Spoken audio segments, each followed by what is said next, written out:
Welcome to another episode of SwillinGrog's Wonderful World of Beer.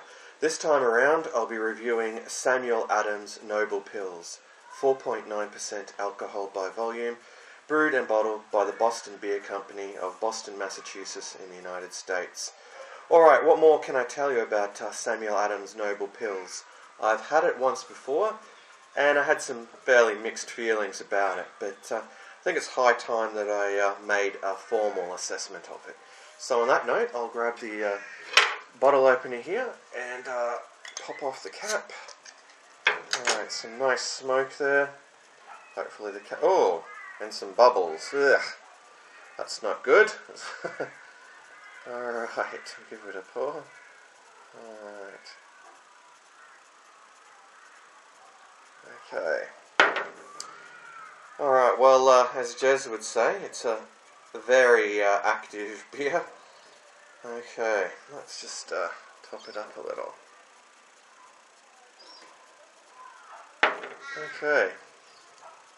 So, let's make an assessment now of the appearance. Well, the appearance is, a very hazy, pale yellow colour with a, fair bit of carbonation there. A very thick white head. Yeah, there's well over 3 fingers of head there actually. And it does look to be a pretty, frothy, creamy sort of a head too. Let me just top it up a little. Okay. Anyway, onto the aroma.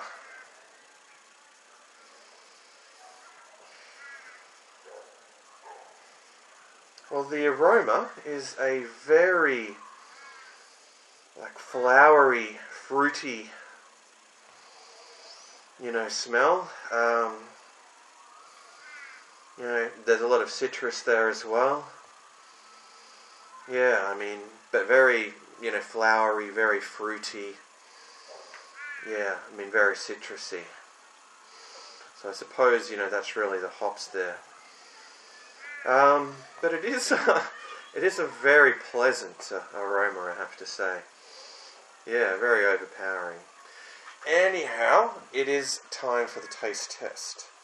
So cheers to you all. Let's dive in.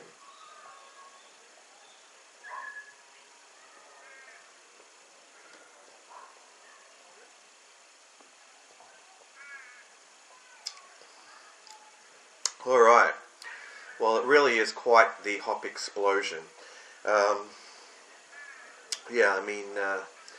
Much like the nose, you're tasting all those, flowery, fruity, citrusy hops there. There's not a great lot in the way of, maltiness here, and it is supposed to be a Czech Pilsner. The malt flavour is, very subdued. There's a very distant sort of taste of, sweet bready malts there, but it's completely overshadowed by the hops. So it's not really, in my opinion, all that well balanced, and not really. Well, as far as taste profiles go, it doesn't really sort of taste anything like you would expect a Czech Pilsner to taste. But on that note, I do need to gulp some more.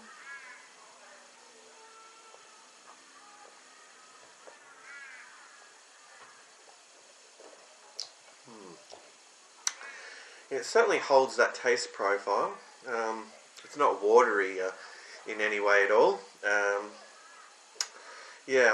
Perhaps on the second gulp, the sweet malts are coming out a little bit more, but they're still very much overshadowed, and drowned out by the hops here.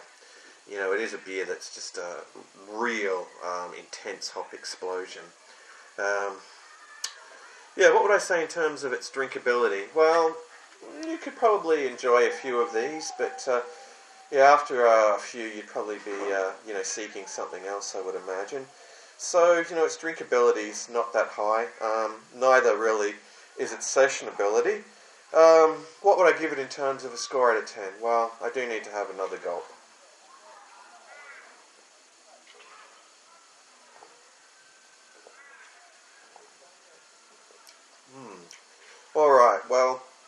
As you can tell, I'm not terribly impressed with this, but you know, it's certainly not you know, repellent you know, in any way. It's still, you know, very drinkable. Yeah, well, at least, you know, a few bottles of it it would be. But yeah, what would I give it in terms of a score out of 10? I'd probably be inclined to give Samuel Adams Noble Pills 7 out of 10. Yeah, I think that's a fair assessment. Anyway, that does bring us to the end of yet another SwillinGrog beer review. So, until next time, cheers to you all.